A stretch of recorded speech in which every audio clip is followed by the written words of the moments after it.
Today, scenario 5, it's hell on earth.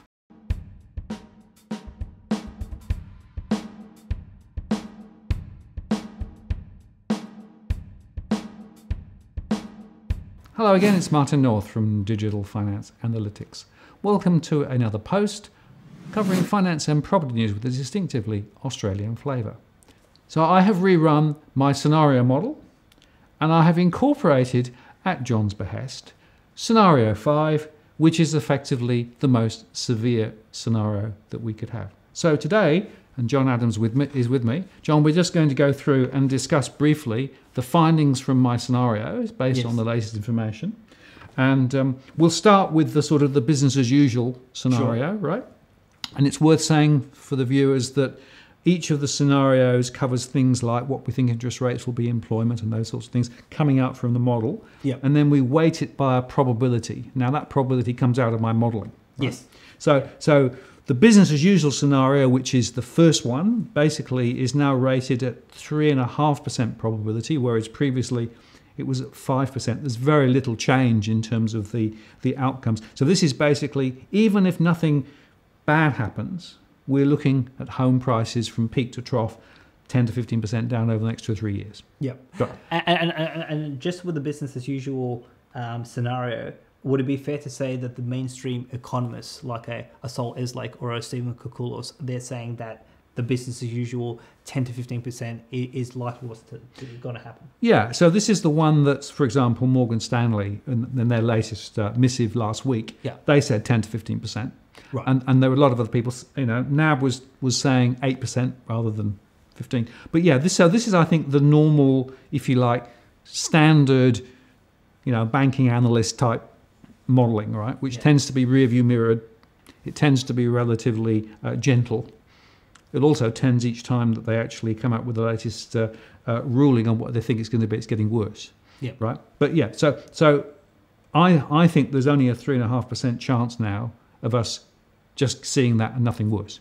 Yes. So I write that off as being unrealistic. Too positive. So the question then for me is just on that is, so you're saying effectively that the mainstream establishment position has a probability of about 3.5%. So do you think that the establishment really believe that their scenario will play out, or they're just saying it for public consumption? I think there's probably a bit of a mix. So I've had a few private conversations and they actually have done the modelling and that's what they think. But also if you talk to them privately, some of them are saying that's actually our best case. Best case, right, yeah. So we have a worst case. And if that worst case were to play out, then we're talking a much more significant downturn. But in that context, the best case is not the most likely case. No, but that's... Well, in some cases they're saying best case, in some cases they're saying the most likely. Right, okay. Right? Yeah. So others would say there's another, version of that I'm looking at where effectively things go worse. Yes. But when you push them, they tend to come back to this sort of business as usual, relatively benign, 10 to 15% over 3 years. It's nothing too serious. Yeah. Okay. We'll hardly notice it, right? Yep. So I don't buy that. Okay, so my next one is what I call things can only get better, right? So this is where things begin to get interesting. So firstly, the RBA lifts rates. And of course, the RBA has been saying for some time that they want to lift rates. Yep. So let's assume they do it. As a result of that, there's a little bit of an uptick in unemployment. There's a little bit of a higher mortgage stress because, of course, as rates go up, people are very sensitive to interest rate movements. Mm-hmm. The losses go up a little, but not hugely. And there may well be some easing of some of the credit lending standards.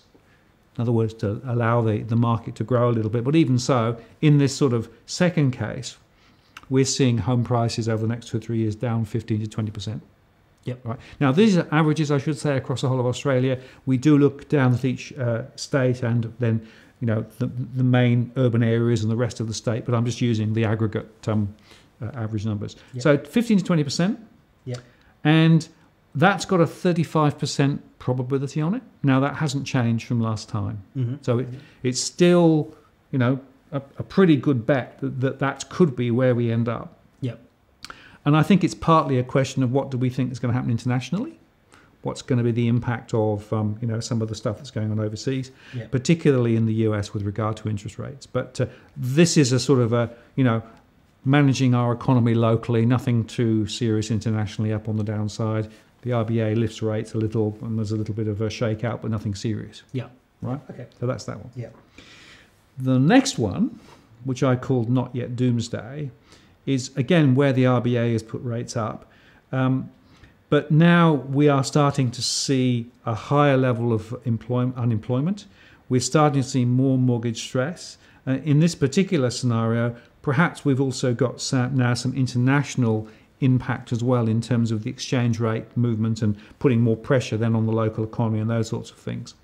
In this one of the banks, I'm not going to say which one, actually gets into difficulty. So when you say the banks, so you're talking second tier or big four? This is one of the major banks. Major banks, okay. Yeah. And would require some sort of assistance, and that could be, bailout or whatever. Yeah. And that's basically just on liquidity. So liquidity gets a little bit difficult, but doesn't impact the whole of the banking system. It's relatively localized. Yeah. And in this scenario, we're looking at a 20 to 30% adjustment of home prices from peak to trough over the next 3 years. Yep. Right? Okay. Yep. And that is rated at the moment about 40%.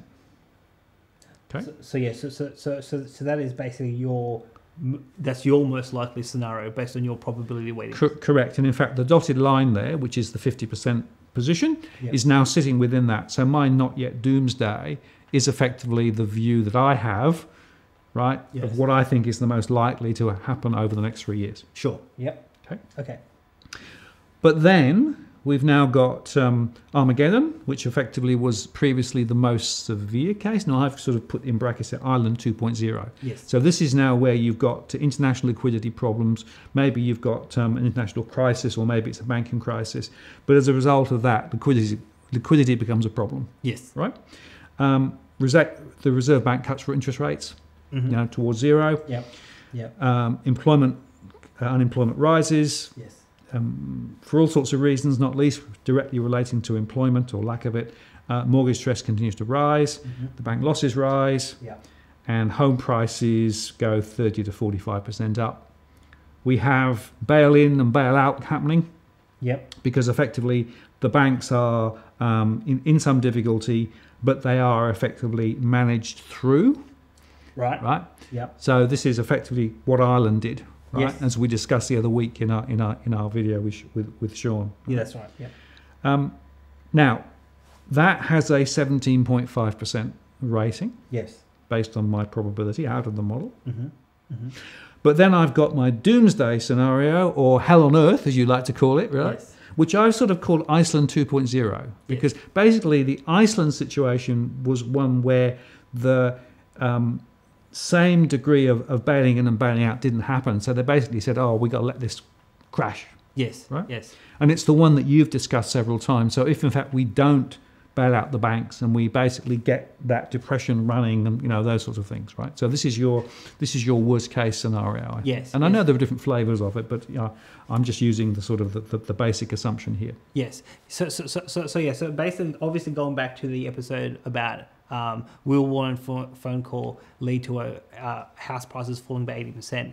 And in that episode, we talked about what happened in Ireland, and we said that the difference between the Armageddon scenario and the Doomsday scenario was one phone call, one bank. And then at the end of the show, we said to the audience, what do you want? Do you want to bail out the foreign creditors using taxpayer money, or do you want to take the depression?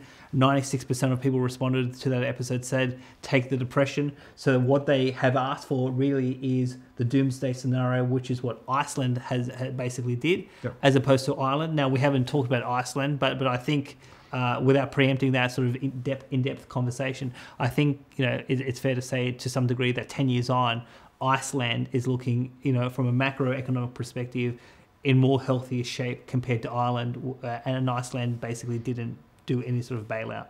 So basically, the DFA audience wants Iceland 2.0. Yep. And be careful what you wish for, right? So effectively, you've got employment sitting at 18% or more, right? Yep. You've got more than half of all households now struggling with their mortgage repayments, right? 65%. You've got considerable bank losses, right? 30 basis points or more. And this is the killer. Home prices down up to 80%. Yes. Now that number's important. So because in that episode about Ireland, I said, and even in the episode about the false Armageddon, I said, based on historical experience, when an economy fully has a depression, house prices from peak to trough in historical examples could fall 80%. So that wasn't sort of an empirical statement based on current conditions. But what you've done is taken your data, your model, and you've said, well, if we do what the DFA listeners want, we will get 80%. So we're pretty much on the same page. Yeah, so the 80% is not just picking up your number, it's actually derived bottom up from all of the modelling that I've done based on my surveys, based on the other publicly available information and the various sensitivities that I've run. Yeah. Right? Yeah. And there is actually a breakdown, which I'm not going to go through now, which shows that actually a lot of it's in the major urban centres of Sydney and Melbourne. Yes. Right? Perth, for example, which has seen prices go sideways for 5 or 6 years, doesn't drop as far. Yep. But it really is all about Sydney and Melbourne. And a lot of the falls are actually in the apartment markets. Yes. And without preempting the numbers, I think you showed me some of the numbers prior to recording. And an example that reminded me in my mind was that unit prices in Sydney under this doomsday scenario would be falling 85%. Yep. Exactly. And that's simply, supply, demand, and all those other things are in there. Sure. So one of the questions I have for you is that with this doomsday scenario, what percentage of the market would actually default on the mortgage? I mean, so how many people would be not in the homes that they think they're living in at the moment? Right. So the assumption in this one is that there will be so many people who will be delinquent that the banks won't actually be able to foreclose on them. So pretty much what happened in the US. Correct. Yes. Yeah. And that's my sort of worst case scenario modelling suggests there's no point in trying to foreclose on those guys because all you'll just do is end up with people with nowhere to live and you'll end up with empty houses. Yep. So there is massive mortgage restructuring. Yep. Right. Yep. In some cases there'll be loan forgiveness. Right. Yes. Yes. Or at very least there will be putting off mortgage repayments and for 10 years or something like that, right? So massive restructuring, right? Sure. So that's why the losses from the bank's point of view are so significant. Yes. Right. Sure. Now the other thing about in terms of the Iceland 2.0 is it fair to say that the banking industry, the way we see it today, would not be recognisable in this scenario? It'll be completely changed. So, correct. So the big names, the big brand names, they'll be most of them gone, or they'll be in some very different form. They'll be reformulated considerably. I would have thought that some of them might well end up in public ownership in some way. Sure. Not bailed out necessarily, but effectively perhaps being moved between a good bank and a bad bank. So effectively you create all of these pools of bad loans. Some sort of nationalisation. Correct. Structural separation. Correct. Exactly right. We're also assuming there'll be massive QE, so there'll be a lot of money printing going on, right? Yeah. And there will be considerable bank failures, right, as part of this whole scenario, right? Yes. Yeah. The other point is there that we model the dip, right? And this is a 10-year dip that I'm modelling. So I'm not seeing the swing back that you were predicating on the short, sharp depression that we can fix. Now maybe there's a way of doing that, but at the moment, that swing is quite a long swing. Yes. Right. Well, yes. So we will talk about the 1921 depression that happened in the US soon.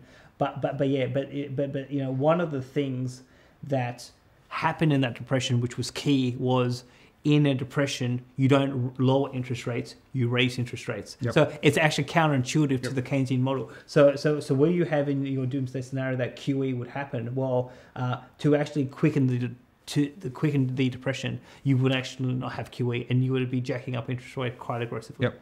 Now, I sort of started to develop the alternative where that happened, right? Right. But I don't have enough good data yet to be able to actually run that version of doomsday, right? Yes. But perhaps once we've looked at the other example, yes, then perhaps we can rerun the model and see how that might play out as well, because we should be able to sensitize the model for that scenario as well. Sure.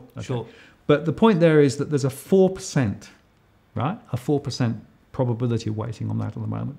Now, my question to you is, so can you explain to the audience these probability weightings in the right-hand column? Yep. How have they been derived? Okay, so they are basically coming out of the algorithm, right? So what we're trying to do is to say, based on all the information that we've got today, and that's both the statistical data and also the policy settings as best we know them. Right, yeah. Right? Yeah. What is the most likely things that are going to happen? Yep.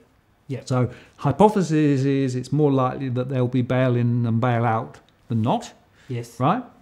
Hypothesis is, there is probably going to be some reduction in interest rates, but not necessarily a huge amount, right? And put all that together and you sort of come up with that. So it's trying to give you a sort of a relative gradation, right, at two levels. The first is, where are the big blocks of probability sitting? Right? So it's in the middle of the page at the moment, right? Yeah. But also then, over time, we'll watch and see how these other probability metrics move, right? Because it's the trend over time, which is really interesting. So, if in a couple of months when I run it again, we suddenly find that Doomsday, or your Hell on Earth scenario is 6, 7, 8, 9, 10%, right? And the others are going down, it will pivot more towards there. So it tells you something about the trajectory, right? And the reason I'm doing it like this is because it is impossible to make a prediction. Yes. Right? There are too many variables to be certain about the outcome. So this is a way of trying to calibrate the different scenarios that potentially could be and have conversations around those different alternatives. Sure. So the point I'll make is that, you've effectively said that scenario 4 Armageddon or scenario 5 Doomsday is 20% now. So there's a couple of points to make there. So there is, in reality, a scenario 6 that they haven't thought about. Yeah. And the scenario 6 is that if they try to aggressively print money to keep house prices up. So if you have hyperinflation, if you have runaway inflation, house prices will go up because the price is derived in the unit of currency, which is the dollar. Yep. And if the value of that dollar, particularly if the exchange rate collapses, if the value of the dollar collapses, well, the house price in that currency will go up. So this is why in my Armageddon model I had a inflation deflation model. Now, so if it is to be deflation, I would say that 100% it's going to be either scenario 4 or 5. Now, the reason why I say that is that based on Australian history, this is the biggest bubble in the history of the country. But also, you look at global debt to global GDP, it is the biggest in human history. So the thesis that I've been warning about, whether people go to my website at www.adamseconomics.com or what I've written for News Limited or a whole host of other publications, it is based on when you've had a bubble this big, you've never seen a mild outcome in the course of human history. So yes, okay, so I understand that your algorithm produced these statistics, but I guess for me is scenario 5 or scenario 4, scenario 5, it is, it is, in my view, 100% something like that will blow up. Or it could be, if they try to ensure that this extreme event doesn't happen, it's like a scenario 6 where you basically have some sort of runaway inflation. Mm. So I'm not obviously in the camp of business as usual, or that it is serious but not severe. I think it will be severe based on my understanding of economics, macroeconomics, but also in the course of history. But also you're seeing a whole host of people, expert economists, investors, billionaires, saying that because the debt is so big, this is going to be worse than the GFC. And there's some people even going to the extent of saying this will be worse than the Great Depression.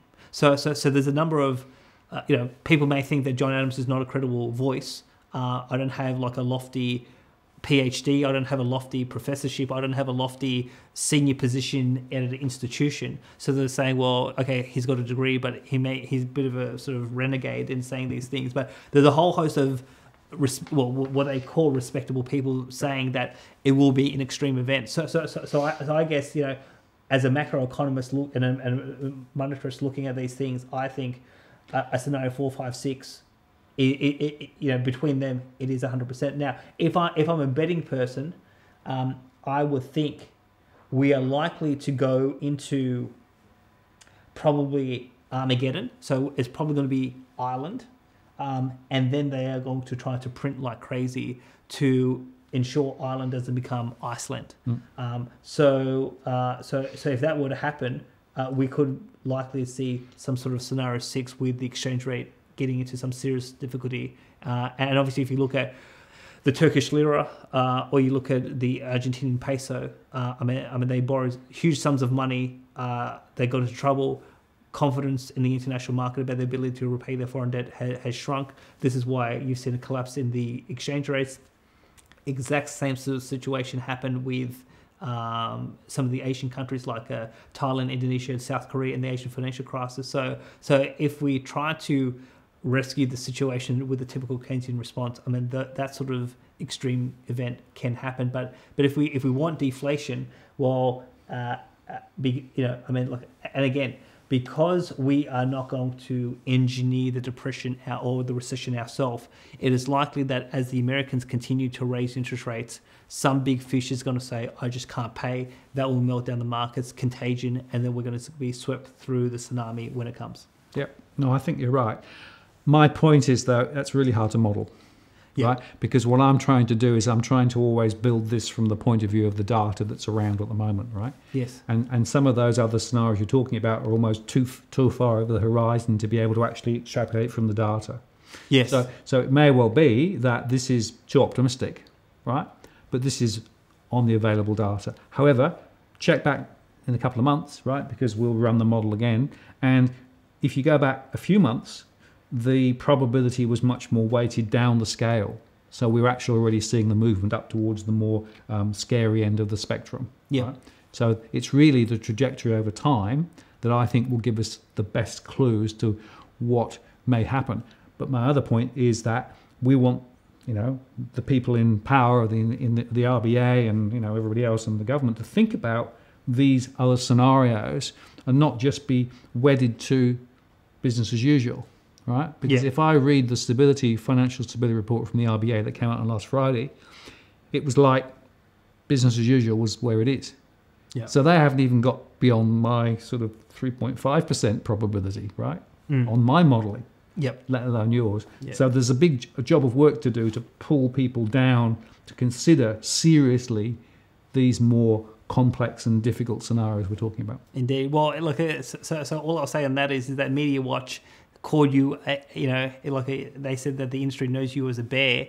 Well, I think, your job is to convince Media Watch in the industry that, no, you just have common sense. Well, I'll try. Thank you, John. Good to talk to you. Thank you, sir. So there you are. Our latest updated scenarios. We'll be running the models again in a couple of months, so keep an eye on that. And, this is just meant to be an indicator. It's a guide.